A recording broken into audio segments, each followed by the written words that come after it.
Sabarimala season தொடங்கியுள்ள நிலையில் omni பேருந்துகள் தொடர்பான பிரச்சினைக்கு உடனடி தீர்வு காண வேண்டும் என முன்னாள் போக்குவரத்து துறை அமைச்சர் எம்.ஆர். விஜயபாஸ்கர் வலியுறுத்தியுள்ளார்.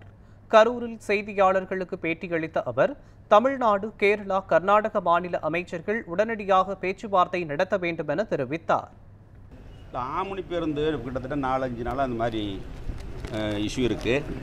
இது அந்த அரசாங்கம் டிபார்ட்மெண்ட் அமைச்சர் அதனை இதுவரைக்கும் சரியாக கண்டுக்காமல் அந்தந்த பார்டர்லேயே இறக்கி விட்றாங்க.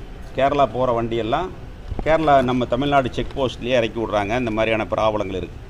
இதில் என்ன பிரச்சனைனா, ஆல் இண்டியா பர்மிட்னு சொல்லி அவங்க வருஷத்துக்கு 90,000 பணம் கட்டுறாங்க ஆம்னி பஸ் ஓனர்ஸ். இதுக்கப்புறம் ஸ்டேட் பர்மிட்டு 3 மாதத்துக்கு ஒருக்க சீட்டுக்கு 3,000 பர்த்துக்கு 4,000 பணம் கட்டுறாங்க. இதுக்கு முன்னே இந்த ஸ்டேட்டில் இங்கேருந்து அங்கே போனால் இருக்காது, அங்கேருந்து இங்கே வந்தால் வசூலிக்காமல் இருந்தாங்க. இப்போ எல்லா ஸ்டேட்லேயும், இப்போ நம்ம ஸ்டேட்டில் வந்து கேரளா பேருந்துகள் நம்ம ஸ்டேட்டுக்குள்ளே வந்தால், கர்நாடகா வண்டி நம்ம வந்தால் இதே மாதிரி நம்ம வசூல் பண்ணுறோம் சீட்டுக்கு இவ்வளவுன்னு. நம்ம வண்டி அங்கே, அதனால அவங்களும் வசூல் பண்ண ஆரம்பிச்சிட்டாங்க, கேரளாக்குள்ளே போனாலோ அல்லது கர்நாடகாவுக்குள்ளே போனாலோ. அப்போ ஆம்னி பஸ் ஓனர்ஸ் என்ன சொல்கிறாங்கன்னா, 2 ஸ்டேட்லேயும் இந்த டேக்ஸை கட்டி எங்களால் ஓட்ட முடியாதுன்னு சொல்லி இப்போ அவங்க ஸ்ட்ரைக் பண்ணுறாங்க.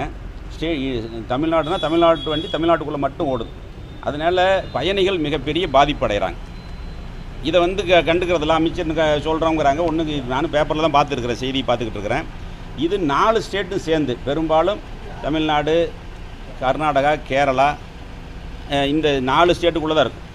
இவங்களுக்குள்ளே சேர்ந்து தென்னிந்திய அளவில் ஏதாவது கவர்மெண்ட்டில் 4 மினிஸ்டர் சேர்ந்து பேசி இதுக்கு ஒரு தீர்க்கமான முடிவு காணலைன்னா இந்த பிரச்சனை இப்போதைக்கு தீராது.